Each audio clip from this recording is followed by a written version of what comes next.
Welcome back. And coming up next on Question Time, what's the Nigerian government doing to boost manpower capacity for local production? Find out from Nigeria's Science and Technology Minister, Dr. Ogbonaya Onu. Join us again. Does the Executive Order 5, which you talked about, going beyond the application of local content to Nigerian investor being able to compete favorably in the international markets? Now, does that also cover a scheme where we have young Nigerians that are inclined to innovation in terms of capacity building, training them to import cutting-edge technology from abroad and applying them within Nigeria? Yeah, it's there. You need to read that executive order. And as a matter of fact, we want to make sure that it becomes a law. So how much of that has been done so far? No. The executive order was just signed, early this year. And what we're doing now is to sensitize our people. Do you think we have enough political will? Oh, we do. We do. Look, this minister is determined to change the direction. And I can't do it without the president. The president is 100% behind what we're doing. So you mean there is enough investment? The will is there. We came in at a time that our resources were very lean. Don't forget that there was a time we lost 60% of the revenue that had been available before we came in. So it was a very difficult situation, but just because this administration has worked hard to manage our resources very well, we didn't feel the effect the way it would have been, assuming if that level of integrity had not been... recall that this government has done a lot of collaboration with the Chinese government. How much of that is being brought to bear in the science and technological sector? Yes, you see, they are all related because, for example, our relationship with China is helping us in power, is helping us in transportation, is helping us in so many areas. And all this, you can't do them without science and technology. But what is very important is that the economic recovery and growth plan of this government is the very first, and I'm challenging anybody to go and check all our development plans since independence, or even since Nigeria came into existence January 1, 1914. Not one, except this one, has recognized science and technology. And this economic recovery and growth plan said, and if you go into the document, you will see there that science, technology, and innovation are the center of all economic activities in the nation. Let's look at the medical sector now. I wonder how much of application of science and technology, in spite of the investment and the political will you've talked about, we are in a situation where even political appointees of this government still embark on unbridled medical tourism. Yes. Isn't that an indictment that we are not doing enough in terms of science and technology? No, you see, that will show you the importance of science and technology, because the difference between our hospitals and hospitals abroad. Let me tell you, you know that in the 1970s, our hospitals were ranked among the best in the Commonwealth. Ask anybody.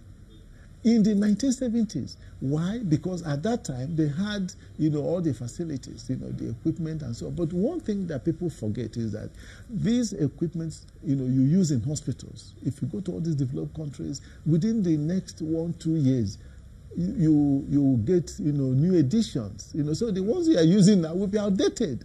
So if you don't do innovation, you don't do research, you cannot keep pace. So the difference is just the equipment. We have our Nigerian doctors. If you go to United States, they are there in the best hospitals. You go to UK, they are there in the best hospitals. You go even to Saudi Arabia. What's the missing link? Because we have reports of even wrong diagnoses as a result of poor equipment or outdated equipment. No, we are working. For example, one of the agencies under our supervision, NASENI, has one of its own centers that is just dedicated, to research and innovation in the medical field.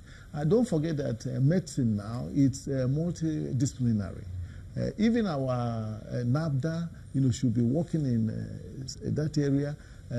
FIRO, there are so many. Almost all our agencies will make one contribution or the other in the field of, medical science. So because, it's not just only equipment, you have to look at drugs.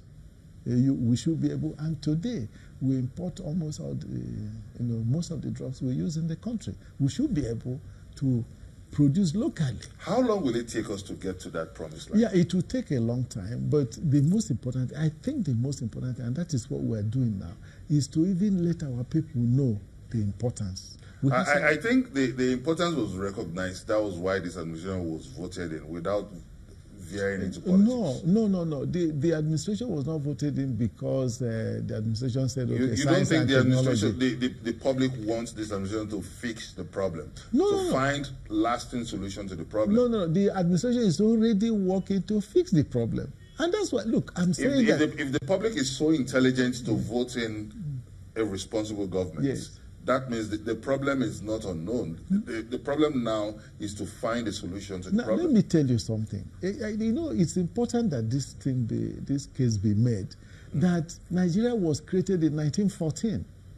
And the British at that time felt that, look, they will want Nigeria to be a market. It's very good for them. If you were them, that's what you would do, to be a market for their products. They also felt that Nigeria would be a very good source because we had a lot of the raw materials they needed, a source for raw materials. And when you talk about economy, there can be no economic development without science and technology.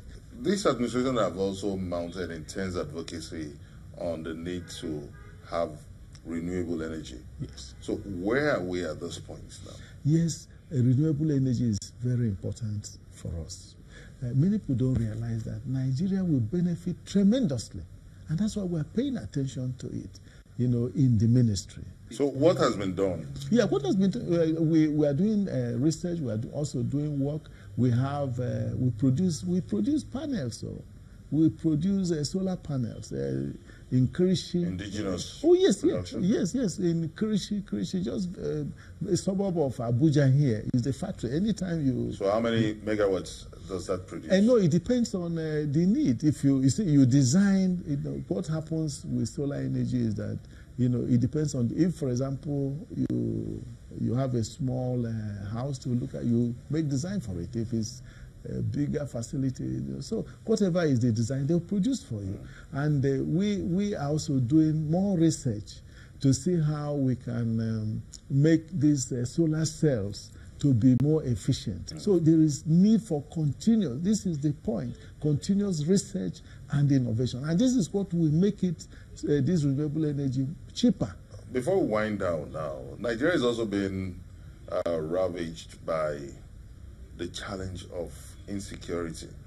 What's the contribution of the Science and Technology Ministry to national security? Yes, we have a lot of contributions to make, but these are not areas that we can really make public. Don't forget that we have a space agency. We have satellites in orbit. We have also one of our agencies that is in charge of chemical technology. We are making reasonable contributions, and we can do more. This is also the political season now. What advice do you have for Nigeria? And what's your view about the current political happenings in the country? Yeah, my advice to Nigerians, one is for Nigerians to recognize that this administration came in at a very difficult time.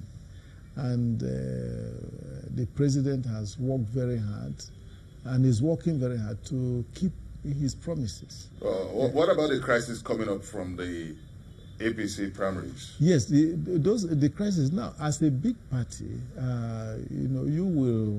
you should expect that there should be some problems, there. But I believe that gradually many of these problems will be solved. And perhaps, lessons will also be learned. The Honorable Minister of Science and Technology, Chief Ogbonnaya Onu, thank you so much for making our time to be part of this episode of Question Time. wish you the very best of luck. Thank you very much indeed. Thank you. Thank you so much. And that's it on this episode of Question Time from Channels TV's Global Headquarters, Lagos. You can send us your comments on our social media platforms showing right on your screen. Join us next week on a fresh episode of the show. Many thanks for watching. I'm Benga Ashuru. Bye for now.